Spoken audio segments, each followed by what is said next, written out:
Fala pessoal, sejam todos bem-vindos. Bora aqui para mais um conteúdo, mais uma notícia, trazendo para vocês as últimas informações diretamente de Brasília. Vamos aqui com comentários do canal Bradock Show, já deixando os créditos ao canal do Bradock Show na plataforma do YouTube. Se não é inscrito no canal, se inscreva, deixe seu like e seu comentário, que isso faz uma enorme diferença para a gente aqui dentro da plataforma. O YouTube entende que o conteúdo é relevante e entrega para mais pessoas. E pessoal, comentem aí de qual cidade vocês estão nos assistindo, que é para a gente saber de onde está vindo a nossa audiência. Agora, sem mais enrolação, bora para o conteúdo. Combinado? Próxima notícia é o seguinte, falando agora da crise na Venezuela. Olha só, os Estados Unidos estariam tentando negociar a concessão de uma anistia ao ditador venezuelano Nicolás Maduro em troca de que ele aceite deixar o poder. Isso segundo uma reportagem que foi divulgada ontem, domingo, no jornal americano The Wall Street Journal. Segundo a publicação, com base em fontes do governo norte-americano, Washington está cogitando oferecer perdão político e garantias de não perseguir Maduro nem os principais dirigentes de seu governo. E aí, Salles, o que acha dessa possibilidade? Seria viável uma anistia do governo americano ao Maduro? Seria uma forma de encerrar a ditadura? Te agrada a ideia ou não? Se esse acordo vingar, é melhor do que deixar ele lá, né? Nós não podemos esquecer que na última eleição, aquele Guaidó rodou o mundo se autoproclamando vencedor das eleições e não aconteceu nada. Então, assim, do ponto de vista retórico, até interessante, né? Você ter vários países reconhecendo o opositor do Maduro. Mas se o reconhecimento não se convola numa ação concreta, ele acaba não gerando efeito. Portanto, se houver um acordo para que o Maduro saia, ainda que lhe dê uma isenção ou lhe dê uma espécie de anistia total ou parcial, me parece que para a Venezuela, para os moradores, para os venezuelanos, é melhor que ele saia, ainda que tenha que engolir, né? Tenha que descer goela abaixo o fato dele receber uma anistia, um salvo-conduto ou coisa que o valha. Até porque o recurso internacional, até onde se sabe, né, essas coisas são sempre muito nebulosas, porque os países não dizem isso com todas as letras. Mas os recursos internacionais, se não estiverem na Rússia, no Irã ou na China, eles não podem circular. Ele vai ficar meio que proibido de usar o dinheiro do narcotráfico que eles produziram ao longo desses últimos anos. Claro, isso tudo em condições normais de temperatura e pressão, né? O ideal mesmo era que ele saísse do poder direto para a cadeia, não tem dúvida, com todos os crimes que cometeu e tudo isso. Agora, a pergunta pragmática que deve ser feita é: os países estrangeiros vão usar a força para invadir a Venezuela e tirar o Maduro na porrada? Não acredito, sinceramente não acredito, até porque com o apoio que ele tem de Rússia, de Irã, de China e tudo isso, uma medida de força na Venezuela certamente criaria aqui no nosso quintal, na América do Sul, os americanos também não querem isso, criaria aqui uma situação de conflito na América do Sul, conflito bélico, estou dizendo. Então, não me parece que a alternativa de países estrangeiros, sejam eles quais forem, inclusive o Brasil, de entrar na Venezuela e derrubar o Maduro e tirar ele do poder, levar ele preso, isso esteja sendo minimamente cogitado. Portanto, tem que ser uma solução negociada. Agora, se o custo dessa situação, dessa solução negociada, for eventualmente anistiá-lo, né, talvez seja um custo mais baixo do que deixar esse cara mais 3, 4 anos no poder fazendo essas barbaridades todas. É difícil saber exatamente o que se passa nessas negociações, que são assuntos muito sigilosos, assuntos de Estado, né? E você vê muitas vezes as pessoas dando opiniões como se tivessem informação privilegiada, e não tem informação privilegiada coisa nenhuma. Então, o fato é que, para o povo venezuelano, a pior opção, certamente a pior opção, é ele continuar. Talvez a opção intermediária seja ele sair com a tal da anistia, e a melhor opção era ele sair preso, realmente. Agora, Consta, tem que ver do outro lado também, né, se há disposição, né, do Maduro, dos aliados dele do regime, em aceitar essa negociação, né? Você vê clima para isso? Não, concordo com a análise do Salles, mas eu descarto essa saída, não existe isso. Por vários motivos. Bom, primeiro, o governo americano já negou que tenha feito essa proposta que o Wall Street Journal diz que fez. Claro, mesmo que tivesse feito, ia negar, ainda mais o Maduro recusando, né? Mas vamos lá, eu não me lembro historicamente de ter visto um ditador aposentado nas Bahamas. Tá bom, meteram lá em Santa Helena o Napoleão depois que ele perdeu a guerra, né? Aí isolaram ele na marra, era uma prisão de luxo, mas ele não aceitou ficar voluntariamente aposentado, né? Tanto que na primeira vez, agora eu não lembro qual foi a primeira, Elba ou Santa Helena, onde ele morreu, mas a primeira vez ele chegou a juntar um novo exército e atacou de novo, né? Então, ditador aposentado não existe. Não quer curtir a vida em Bahamas, porque o ditador chegou a ditador porque é um sujeito ambicioso, sem escrúpulos, psicopata, e por aí vai. Em segundo lugar, você já tocou, Brown, o Maduro não é o culto à personalidade, alguém isolado. O Hugo Chávez talvez fosse um pouco isso, Fidel Castro, sem dúvida, né? Mas existe todo um aparato por trás da ditadura. A cooptação das Forças Armadas e de inúmeros outros cúmplices. Isso dá toda uma estrutura de marginais no poder. É um narco-estado. Então o Maduro vai se aposentar nas Bahamas e o resto vai aceitar a democracia para tirar poder deles e eventualmente persegui-los pela justiça e puni-los? Não vai. Então tem que anistiar muita gente. Então é muito mais complicado do que dá a entender esse tipo de coisa, né? Para ter uma proposta dessas, tem que ter uma ameaça crível de uma bomba atômica apontada, né, que é o sticks and carrots. Né? A diplomacia é feita com cenoura e tacape. Os Estados Unidos hoje, o tacape do Joe Biden, coitado, tá lá na praia de Delaware morto vivo, apagado, literalmente apagado. As imagens circulando. Os inimigos estão salivando olhando para isso. A Kamala Harris não vai assumir que já são a turma dela, já são eles ali, o Obama e companhia, no poder de fato, porque não quer assumir também o lado negativo de um governo medíocre.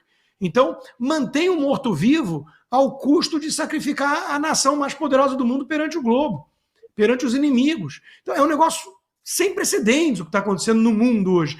E o Salles lembrou muito bem, o Maduro não só não está sozinho domesticamente, como eu falei agora, como internacionalmente. Todo mundo sabe que o regime do Maduro sobreviveu até hoje porque tem Rússia e China por trás. E os ayatolás malucos, Lula e a turma da segunda divisão, que não oferecem o mesmo perigo. Mas a Rússia e a China estão por trás. Então nós estamos falando aqui de uma possibilidade de uma terceira guerra mundial, que eu acho que é cada vez maior. Porque teve gente aí, né, meio boboca, descabelada, oi Guga, que previu um mundo mais tranquilo com a saída do Trump, porque o Trump era malvado. Olha só o que está acontecendo no mundo. O Irã deve atacar a qualquer momento essa semana Israel. É o que estão dizendo, né? Então, a Rússia e a Ucrânia continuam escalando. E o mundo todo flertando com perigo. Por quê? Porque tiraram a masculinidade tóxica do xerife. Tiraram o Trump, que era imprevisível, perigoso, né? Tipo Reagan também era, mas conseguiu o fim da União Soviética e do Muro de Berlim, e colocaram no seu lugar um senil abilolado globalista, com a turma da esquerda radical junto. Então, não deu certo, né? O resumo da obra é o seguinte, Brown. Essa história da Venezuela, infelizmente, está longe de acabar. Um povo desarmado. O Mourão vai achar legal, porque tira o risco de guerra civil. Eu não acho legal, não, porque guerra civil pode ser muito ruim, mas pode ser melhor do que escravidão, do que ditadura totalitária. Os Estados Unidos lutaram uma guerra aqui, né? Uma primeiro contra a coroa britânica e outra depois guerra civil, que morreu muita gente, contra os estados democratas que queriam escravidão. Então, veja, o Elon Musk andou tweetando, né? Hugo Chávez desarmou a população que hoje não consegue se defender da ditadura. É exatamente isso. Historicamente, todo potencial tirano começou desarmando o povo. O Vitor, não, só um detalhe aqui, diz que o Biden, se ele sair logo da presidência, dá tempo dele vir assumir o papel de tio Paulo americano aqui na campanha da Tabata. Então, você vem aqui dar uma ajudinha. Tá quase, tá chegando a hora. Deixa eu mudar de assunto, aproveitar que o Salles falou aqui do Brasil, trazer uma informação da política interna aqui do Brasil. Olha só, uma reportagem que foi divulgada neste domingo pela revista Veja afirma que o ministro Rui Costa foi citado como o suposto doutor, um codinome encontrado no celular do empresário Kleber Isaac Ferraz, alvo daquela operação da Polícia Federal que investiga a compra de respiradores pelo consórcio Nordeste durante a pandemia. Na época, você se lembra, Rui Costa, que hoje é ministro da Casa Civil do Lula, era o governador da Bahia, foi um dos principais responsáveis por essa negociação frustrada, essa compra que terminou só em gasto de dinheiro público e os equipamentos nunca foram entregues. Na quinta-feira passada, dia 1º, aliás, na quinta-feira anterior, dia 1º de agosto, a Polícia Federal fez mais uma etapa dessa operação e bateu às portas do empresário baiano Kleber Isaac, em mais uma fase das investigações. E, no âmbito dessa investigação, foram apreendidos aparelhos de Kleber Isaac, foi lá que apareceu esse codinome do Rui Costa, citado como doutor no âmbito das negociações, nas conversas aí para essa compra dos respiradores. E aí, será que dá para esperar avanço nessa história, depois de tanto tempo, passados 4 anos? Será que essa investigação agora pode avançar e pode atingir o Rui Costa, que é um dos nomes mais fortes hoje do governo Lula?